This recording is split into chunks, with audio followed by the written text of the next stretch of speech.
Death is the unyielding truth that binds us all, an inevitable, profound, and deeply intimate encounter with the finite nature of life. It arrives without warning, shattering the world we thought we knew. In its wake, grief emerges, often dismissed as something to fix or get over. But what if grief, in its suffocating pain, is not a burden to carry or something from which we need to move on? What if grief is instead a sacred invitation, an opening to feel more deeply, to connect in unimaginable ways, and to transform all that we knew to be true? I'm Laura Walton, and I'm so grateful you're here. Together, let's step into the uncharted terrain of death and grief, not as something to fear or avoid, but as a force that shapes us, breaks us, and ultimately remakes us. Let's meet it not with resistance, but with curiosity and courage. And let's do this on purpose.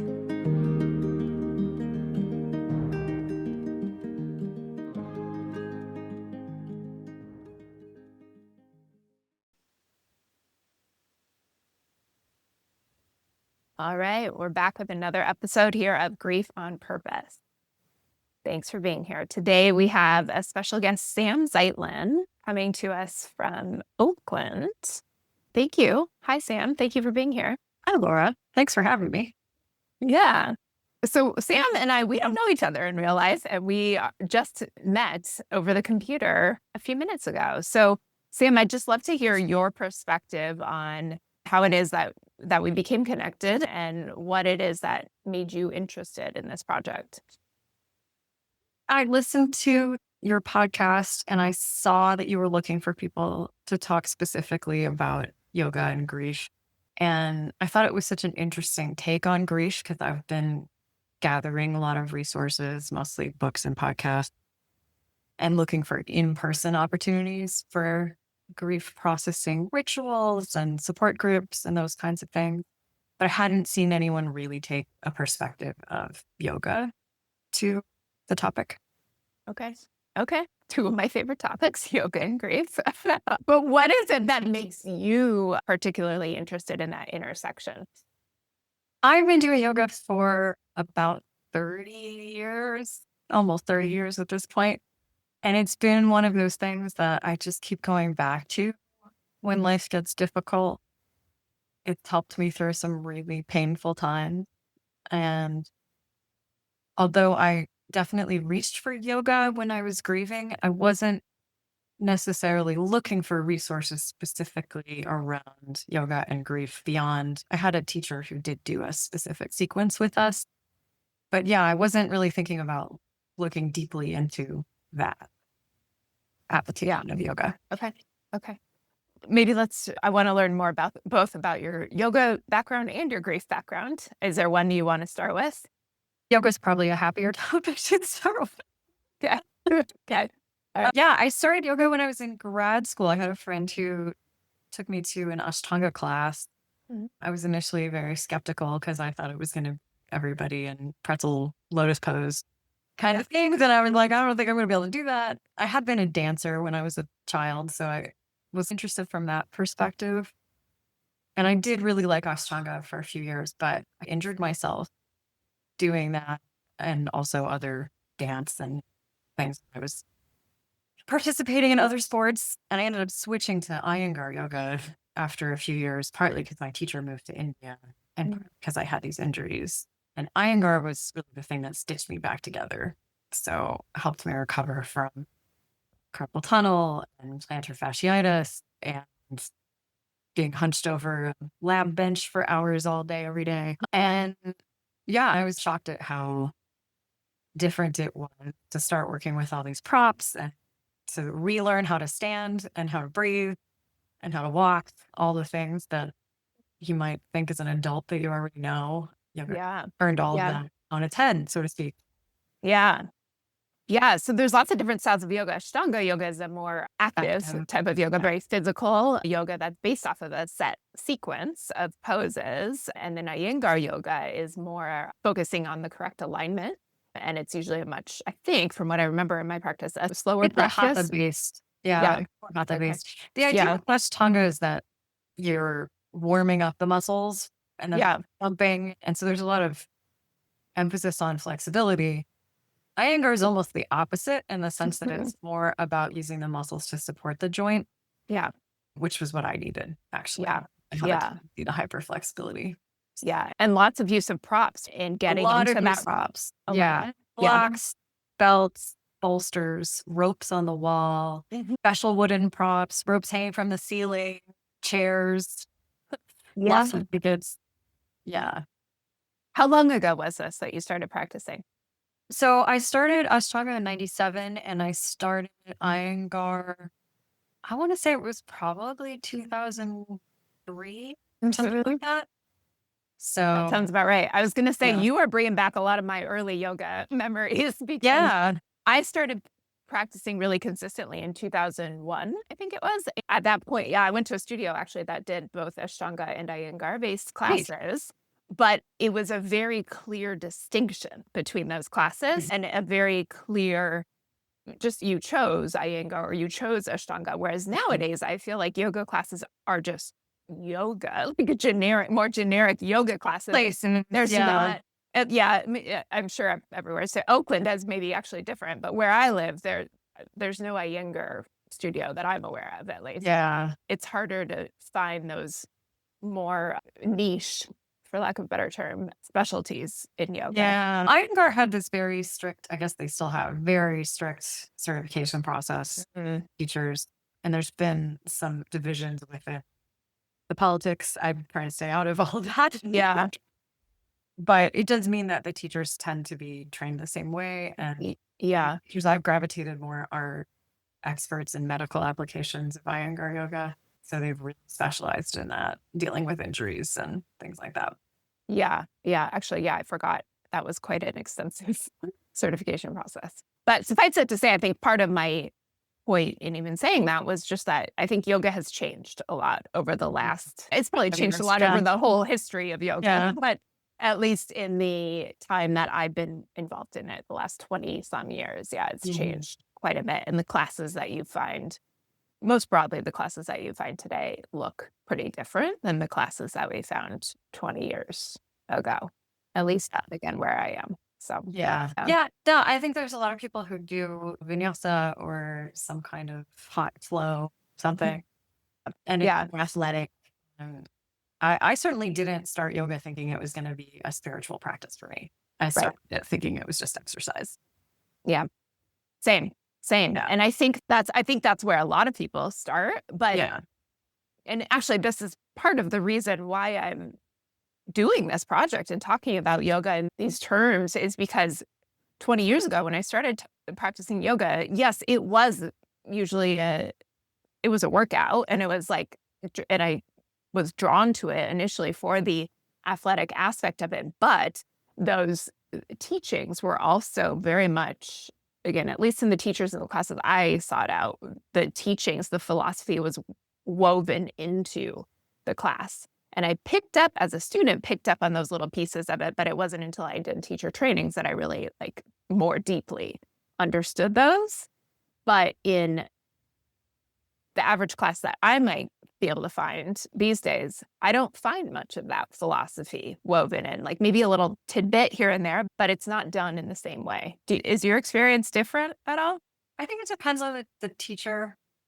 My Iyengar teachers do talk a bit about it, but we tend to do it more when we have retreats or workshops. Yeah. And if we're going to do pranayama, there's usually a little more. We might have a separate sutra study if there's time at a workshop or retreat. But I guess the thing that really clued me in was the first Iyengar teacher I had in San Diego, Kim Imlay, who's still one of my heroes. She started having us do this exercise at the end of class where we would do savasana, and she would say, okay, thank your body and let go. And both of those things gave me pause. And then she also had a sign in the bathroom that was something about do no harm to yourself or others, right? And that also gave me pause. And I was like, wait a minute. Nobody's ever told me to stop doing myself harm, especially in a yoga context. And what do you mean to thank my body? I'm mad at my body. a great job of explaining she has scoliosis and that's part of how she got into yoga. And she said, I get it. There are days when you don't want to thank your body and you just need to figure out how to be with yourself and be with the pain, be with the frustration. And the idea that there is a philosophy around that was new to me. I hadn't gotten that in any of my sports or other activities. So ahimsa was like a revelation. Yes. Yeah. And for those who don't know, that's what nonviolence is. Ahimsa is this practice of nonviolence. But the idea that it's not just for don't punch other people. Yes. Yeah. And also don't beat yourself up. Don't overdo it. Yeah. Nonviolence towards yourself, towards others, and even in just thoughts, violent thoughts. Yeah. Have you done a teacher training? I have not. I've done a lot of reading on my own. I've done a lot of workshops, but I figured if I ever want to teach, it'll be after I retire from my day job. Yeah. Yeah. What is your day job? I currently work in AI. Oh, you do? I'm just learning all about AI these days. It's blowing my mind. Yeah. Yeah. We're trying to apply it to software infrastructure. So things that will not take people's jobs, but make their jobs easier. Yeah. Yeah. Okay. All right. So for you, where does yoga meet grace? I've been thinking about this. Like I said, I think anytime I've had difficulties, I lean back on my yoga practice. And it's one of those things where I've had a love-hate relationship over the years. There have been times when I felt like, oh, I really don't want to go to yoga. I really don't feel like practicing today.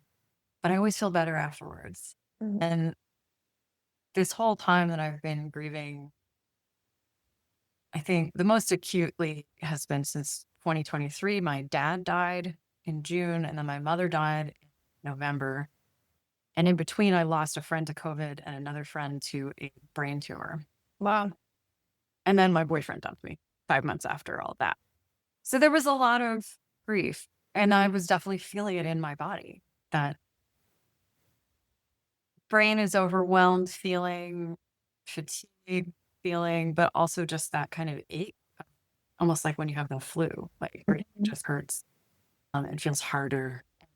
I felt like I couldn't really function at my normal level, and I wanted to meditate a lot more and just go inward and just be quiet and try to absorb what was happening. So you felt a natural pull to the slowing down, to quieting down, meditating. Is that normal for you? This was the first time it had happened to this degree. Yeah. Or it felt like an instinctive, I need to really slow down. I've been trying to work on slowing down for a long time. I came from a very anxious type A East Coast family. It was very get straight A's, work really hard, probably too hard kind of culture. And since I've been living in California, I've been gradually learning that there's other ways to approach life. Yeah. But yeah, this degree of I really need to slow down was quite different. Was that interesting to you? Yeah, it didn't feel optional. It just felt like I have to do something different here, and pausing felt like the right. Okay. Yeah. So you had quite a few deaths happen within a relatively short amount of time. Was that like 6 months or so? Yeah. Yeah. Okay. So was it during those 6 months, or at what point was it where you felt like it was not optional for you to slow down? I had been meditating more in the previous year, but just because of work stress. I was finding I needed to really take a break and really go inward, sometimes twice a day during the workday. And that was helping me a lot. And then my father was in the hospital for a few months before he died. And that was very frustrating. And so I was leaning on my meditation practice then too. But definitely after he died, that was just a different kind of experience because I was with him. I did really feel like I had to find the right balance of being in my body and taking care of it while also just allowing for this space of I don't really feel like I'm in a normal state and I have to take time to figure out what that means. doing more of that, just kind of meditation and quiet practice was helpful. Yeah. So was that during the last bit of his life when you were with him? Is that what It that was meant? more, I think, after he died that I really Okay. felt that strong feeling of I really just need to meditate more. Yeah. It was so overwhelming. And as a software engineer, I couldn't help noticing it really felt like I was watching my brain updating everything and saying, okay, he's gone. That means everything needs to shift to past tense. Interesting. And it was very strange. I really felt like I could watch that happening. So, yeah. But I felt like I needed time to just integrate all of that acceptance. Yeah. That's a really interesting observation there. Did you Was there any resistance in you to that? A little bit. Yeah, it's a shock to the system. I think I felt more resistance when my mom died because I wasn't with her and I didn't know what happened until a few months later. And it was unexpected. Whereas my father had been sick for a long time.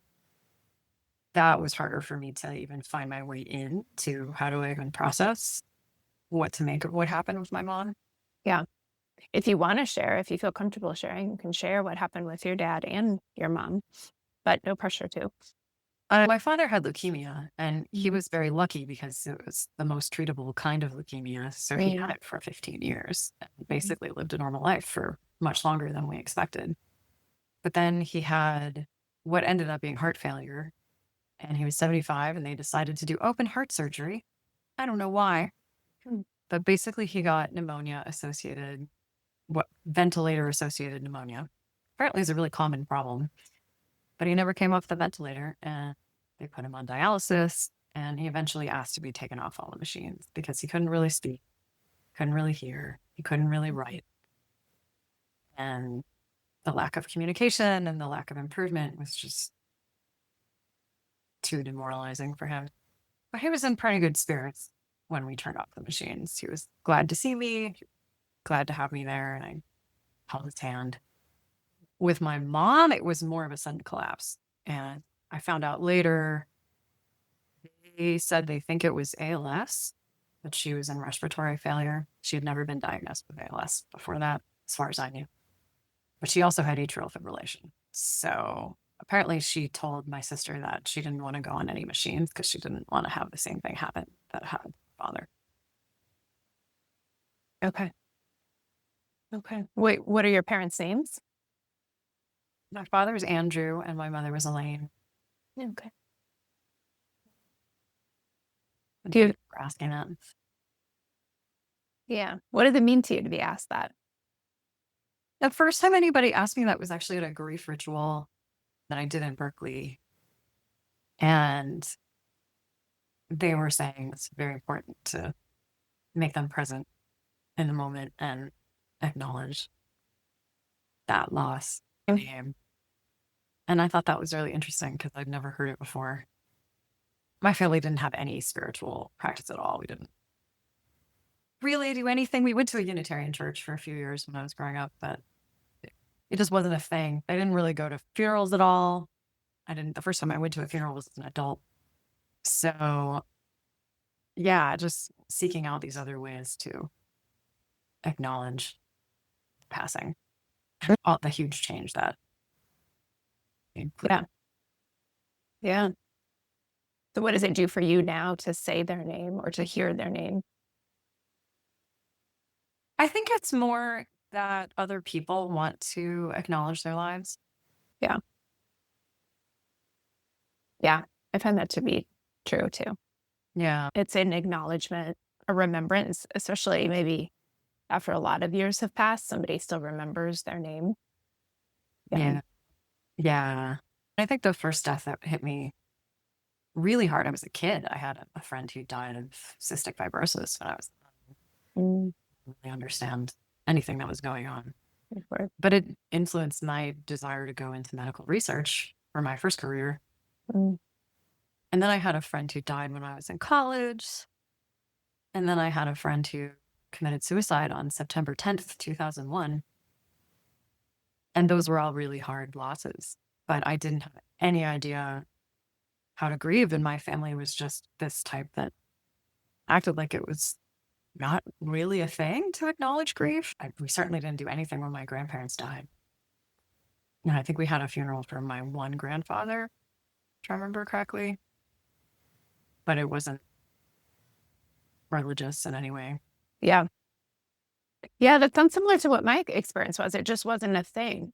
There was nothing Yeah. that was done to acknowledge the graves. So for you then, when a significant grief experience happened without let's call it training, you didn't get the training in grief, what to do with that. How did that impact you? I really didn't understand what was happening at first. I talked to some other friends who had lost parents, and then I started finding books. Mm. I was like, there's got to be, this is not a new concept. There's got to be resources out there. And I found this grief recovery workbook was very helpful. So I went through that. I talked to my therapist, and she's the one who recommended that grief ritual in person. I thought it was also helpful, just having other people who were thinking about their losses. But yeah, I think the realization that I had this leftover grief from previous losses that I had never really processed was interesting. I certainly knew when my friend died, I was in grad school at the time, 2001. That whole thing was very alienating because I was grieving my friend, and then 9/11 happened the next day. And I just felt disconnected from everything because I didn't care about the people in the tower because I didn't know them, but I did care about my friend who had just died. Yeah. But I felt like I couldn't talk about it. Yeah. That's very confusing. It was very confusing. And then much later, I read Extremely Loud and Incredibly Close, which talks about the Twin Towers and what it was like to be in New York at the time and all of that. And that helped a lot, I think, to process what 9/11 meant. Yeah. Yeah. Okay. Do you want to share the names of any of your other friends who you've alluded to? Yeah. So Kendall, I don't remember her last name, was the one who had cystic fibrosis. Sean Bryant was my friend from high school who died while I was in college. And Rich Shelby was my coworker when I was in grad school. Okay. And I think you also said there were a couple of friends who died right around the time your parents died too? Yeah. So Cliff Mull was my coworker who died from COVID. And Ashwin Bhavnani was the one who died from the brain tumor. Okay. You've had a lot of deaths happen. Yeah, there have been others too, but those were the really big ones recently. But yeah, Ashwin was also really hard because he was young. He was in his mid-30s. And I think it helped that I got to see him shortly before he died, and he was in good spirits at the time.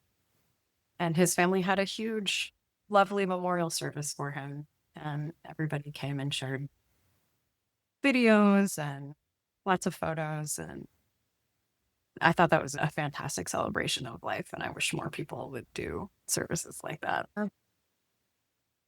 What has your meditation practice taught you about your grief?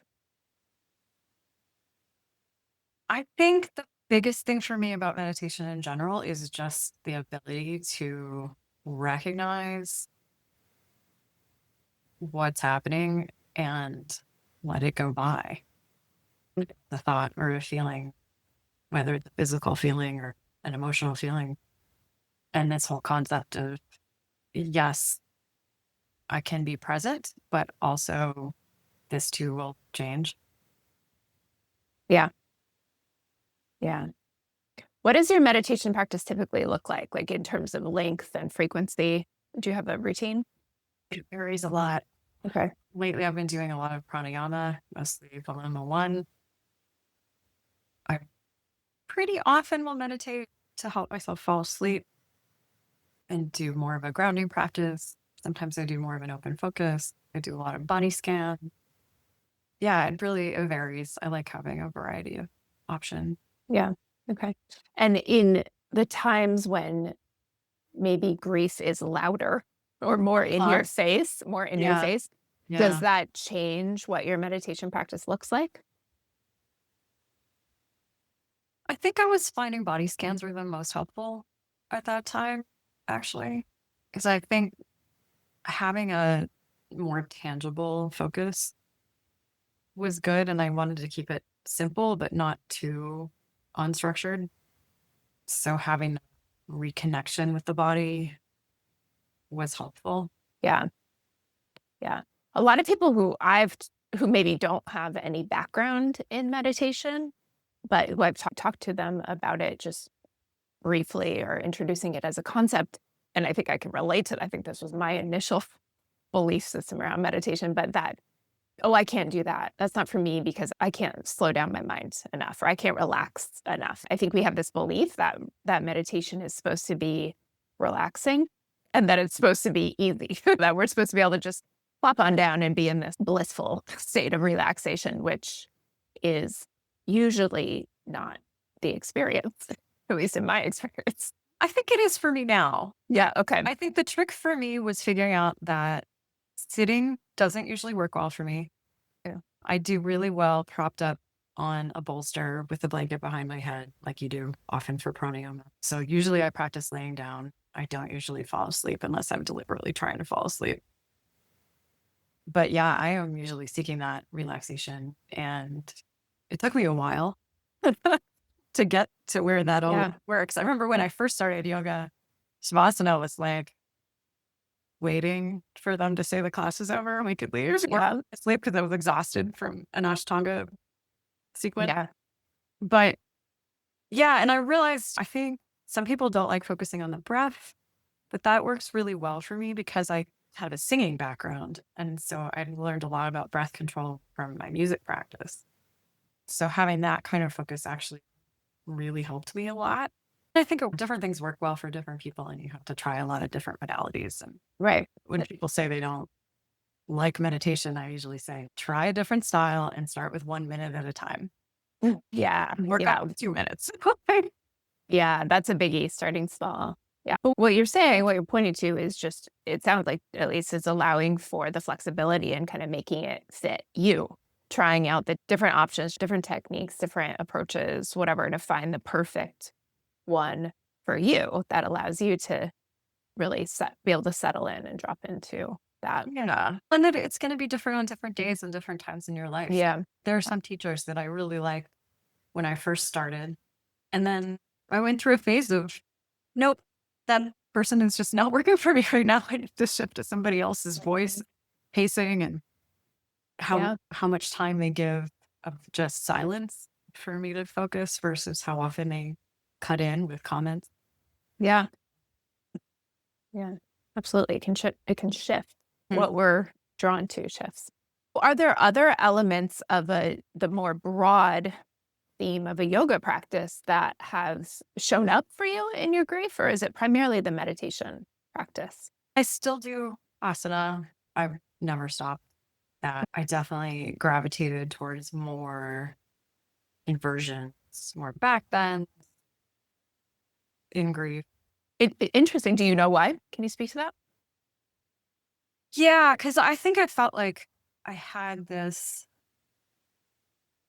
and we have this concept in Aikido too. It's what they call heaven and earth. I needed that kind of vertical energy movement, and the inversions helped with that.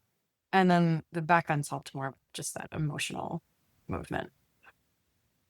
And I guess that's a known property of backbends, but it wasn't immediately obvious to me. That was what I was needing until I started noticing that was what I was gravitating toward. For you, did that mean that opened up the emotions? No, I think it just made me feel like I had more capacity in the sense that, but it like literally opening that sort of heart chakra area. Yeah. Yeah. Making room for the feelings. Yeah. Yeah. So it's for you, it felt like you had more capacity for the emotions. Is that what you're saying? Yeah. Like I Okay. had to make room for this new way of being. And backbends helped to do that on a physical level. Yeah. Yeah. Okay. That's really cool. Yeah. And then I've been doing Ayurveda for, trying to think if it was before or after I started doing Iyengar. Probably about as long, so 25 some years. I've done a lot of Ayurvedic cooking, and I definitely found that helpful also with the grief. Yeah. Do you mind just giving, I mean, I know Ayurveda is a big thing, but just a Yeah. brief little explanation of what Ayurveda is for somebody who doesn't know? Yeah. It's the yoga of food. And as a biochemist, I found it very funny to think about you literally are what you eat. All of your tissues and cells are composed of the proteins and lipids and other things that you took in through your food. Yeah. So what you eat affects how you feel on a very literal level. And I got into it because I had a lot of inflammation problems. And it was around the same time that I started doing Iyengar. I was having carpal tunnel and plantar fasciitis, fatigue, and I couldn't figure out what to do about it because I just had this chronic pain. And Ayurveda was one of the things that helped the most, actually. Changing what I ate and just really paying attention to how food made me feel. Yeah. Okay. So are you still a regular Ayurvedic practitioner? In the sense that I incorporated into all of my cooking, yes. Am I strictly only Ayurvedic in my eating? No. Okay. Yeah. Yeah.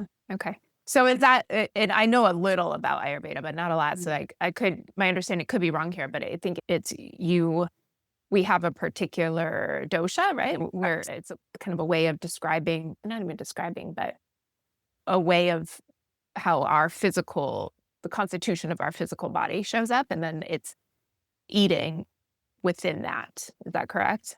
Yeah. So it is a complex system. Yeah. But it's like personalized medicine in the sense that the Vedic scholars basically just took notes for thousands of years and said people who have these certain characteristics tend to also have these same kinds of problems. And we've noticed that these certain kinds of food can help with those problems. And so they made recommendations based on that. Okay. And obviously everybody's a little bit different, so it's not always clear cut, but it can be very helpful to have these guidelines to think about things to try when something's bothering you. Yeah. Okay. Have you seen your Ayurvedic practice or understanding show up at all in your grief? Oh yeah, definitely. Yeah. The qualities of the doshas are different, right? So Vata is more air, it's more cerebral. It also tends to be more prone to anxiety. Pitta is more fire, anger, and Kapha is more earth, heaviness, and when it's out of balance, prone towards depression. I definitely went through phases of acceptance and anger and worry and feeling that heaviness of grief and thinking around, okay, how do I process these layers of what's going on? Again, as I was accepting and integrating this new state of the world. Yeah. Because we can experience those different dosha states. So yeah, of course, one might experience the anger or the depression or any of it really in the experience of grief, and that fluctuates. So is it fair to say then those doshas through an Ayurvedic lens will fluctuate too? In the official Ayurvedic system, they already fluctuate depending on season, Okay. age, and whatever else is going on in your life. The phase of life I'm in right now, I have more pitta than I used to. That's normal. But I'm also pretty sensitive to the seasons shifting. One of the reasons I like living in California, because the season shift isn't as drastic. Yeah. Some other parts of the world. But yeah, with the grief, I definitely went through phases of feeling like that kind of initial shock and not having much appetite, which typically is associated with too much vata. And then feeling some amount of anger and figuring out, okay, I need more cooling food. And then feeling, okay, accepted, more grounded, but also sad. Okay, that's a lot of kapha. And so going through those phases of being with whatever's happening and trying to eat intuitively around that and figure out what my body needs on all levels, not just asana, but also nourishment. Yeah. So being able to, through that lens, meet your body on a physiological level, at least as far as what it needed for its most basic functioning. Yeah, especially when you don't have much appetite. Yeah. Yeah. Yeah. That's really interesting. Do you have any just resources to share, like beginner level Ayurvedic resources if somebody's interested in this but doesn't know where to start? Yeah, so I always tell people The Path of Practice by Maya Tiwari is a really good one. And the Ayurvedic Cooking for Self-Healing is a cookbook by Vasant and Usha Lad. It's another one that I recommend to everyone. Yeah. Okay. Okay. Thank you. Thank you. Unexpected twist with the Ayurveda here, but I love it. Yeah, technically it's part of yoga, but we don't. It is. Yeah. It Yeah. is, but not as talked about and not as well known as some of the other parts. So, Yeah. Yeah, I was just lucky that I stumbled into a workshop where actually a doctor who was trained in the West was talking about how she had learned it. And yeah, I was like, this is amazing. Why don't we ever talk about it? It's really interesting. Yeah. Yeah. Yeah. Okay. So, are there any other elements of a yoga practice that we haven't touched on yet that you also found to be helpful for you in your grief or that showed up in your grief? Yeah. No, I feel like those are the main ones. I'm looking at the 8 limbs list just to try and jog my memory here. But yeah, I mean, I think a lot of it shows up in meditation too, right? So the withdrawal of the senses, concentration, absorption concepts are, for me, are all part of meditation and asana practice. And then observance of niyama, self-study, self-discipline kinds of things. Those are all kind of part of my normal day-to-day anyway. So Yeah. that was much different for me. But Yeah. Okay. What would you say your relationship to your grief is now? I think it's more in the background than it was. It's been a while. Yeah, it doesn't feel as raw as it did. So that's nice. That feels like progress. Yeah. Yeah. You, as we said, you've experienced a lot of deaths and a lot of different relationships to you of the people who died and a lot of different means of death. So you've covered a lot there as far as the spectrum of death. So what I'm curious about with that is if there's been anything about those varied experiences and your experience with grief in those that has been surprising to you. Being with my father when he died was the first time I've ever been with someone in the process of dying. And that was very meaningful. And in some ways, I think it was better because I had that sort of protected time to be with him and think about how it was a release for him from his pain and suffering, even though it was my loss in some way. Yeah. Are you willing to share any more about what that experience was like being with him? It's hard to describe. Mostly I was just sitting there by myself with him crying, holding his hand. It seemed like he was dreaming. He was on a pretty good dose of painkillers at that point. So that was nice to see, actually, that he seemed to be having nice dreams. But no, it was a very surreal experience. At one point, a large insect flew into the room and the orderlies had to come in and chase it away from the window. And it was bizarre. And then, of course, there was somebody working at the hospital who I guess was a chaplain. And I felt like she was the kind of person who enjoyed death a little too much. And she was like, oh, it's such a beautiful thing. Isn't it beautiful? And I was like, lady, just step back with that. I'm here for your enjoyment. So, yeah. But it was difficult because my other family members didn't want to be there. They were too upset. My boyfriend couldn't be there at the time for other reasons. And so it was a strange kind of, in some ways, isolating experience, but also this kind of beautiful connection moment that I got to have with my father. Yeah. He left. Yeah. But yeah, I think it really helped in many ways for me to be able to process that grief, that I was able to be there with him. Yeah. How did it help you? I think with the other losses I've had since I wasn't with the people, it was just harder for my brain to take in the new reality.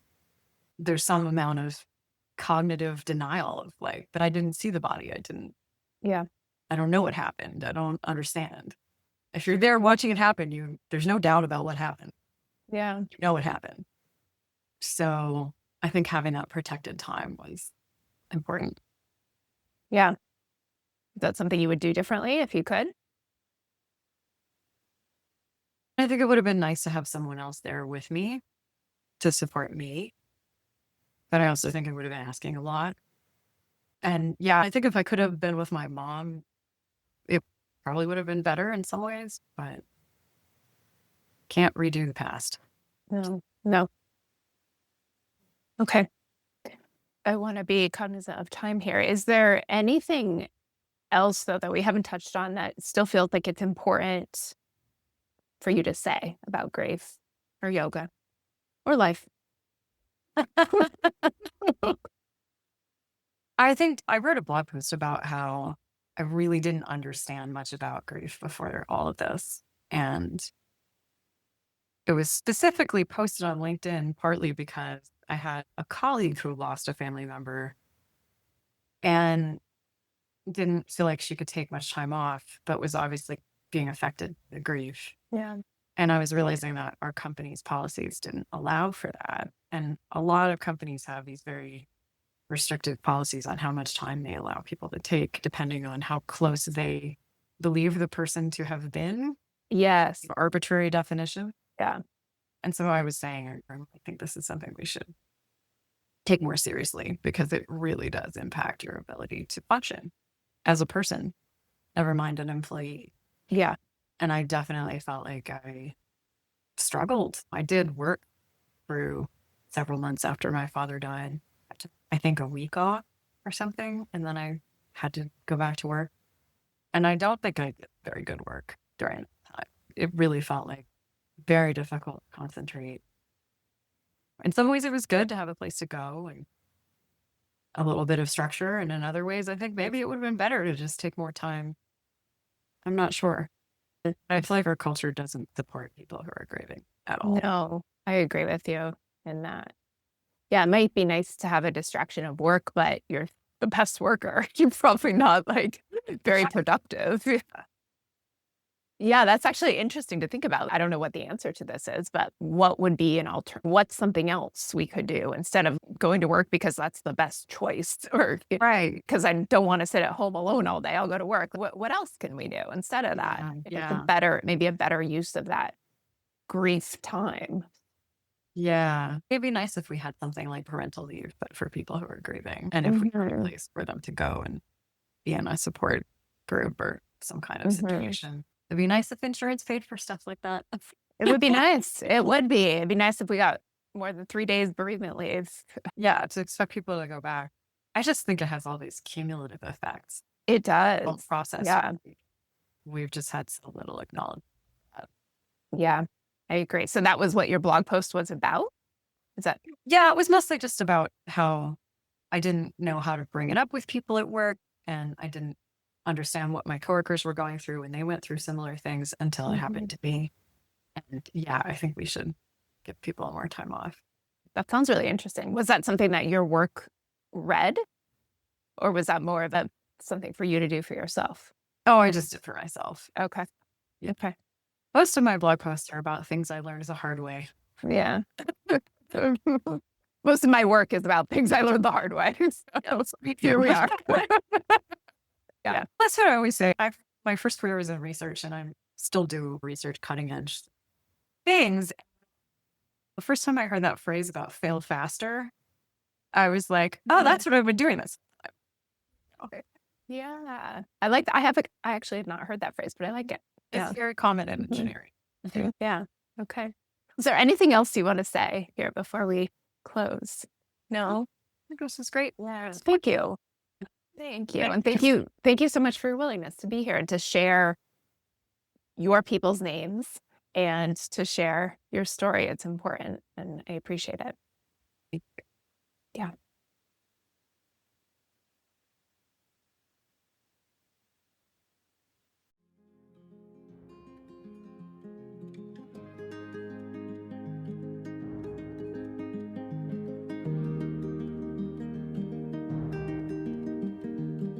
Thank you for being here with me, Laura Walton, and my incredible guest on Grief on Purpose.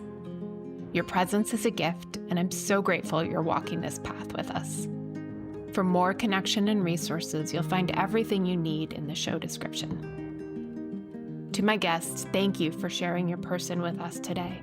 It is truly an honor to know your story. I'm your host, Laura Walton. Until next time, be kind to yourself and remember you're not alone in your grief. We are here on purpose.